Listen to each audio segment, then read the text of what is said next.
My name is Leo O'Brien from Turning Point School. For my science fair project, I built a scale model of DNA crystallography. DNA is too small to see, X-rays are dangerous, and their patterns can only be seen with film. But optics works almost the same if you make everything larger. So I use springs and slides like this one right here, with pictures of springs instead of DNA molecules. I also used a longer wavelength light, which in this case is much safer visible laser light. Teachers could use these to let students experience these ideas in a way that's much safer and more satisfying. I used a spring from a pen and also drew a spring in SketchUp to make slides. I hypothesized that the spring and the pen would have similar diffraction patterns. I also changed some of the shapes and features on different slides to test my other hypothesis, which is that the positions of spots can be explained by basic diffraction formulas.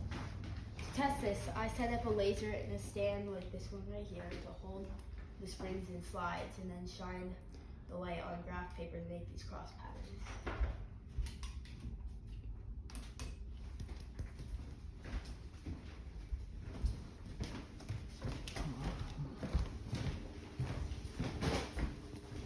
As you can see, it makes a cross with bright spots and dim spots.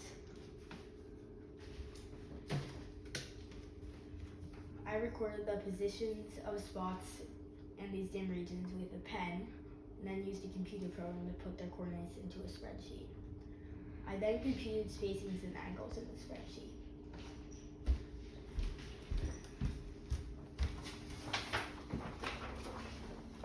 I made histograms of a few properties of the spring in the closest slide. Since they overlap, they appear to have similar patterns. I also made plots of how the spacings changes in the helix geometry. Since those plots are near the curve that the basic formula predicts, I find that those explain the patterns I measured. Please come by my science fair project board to see more.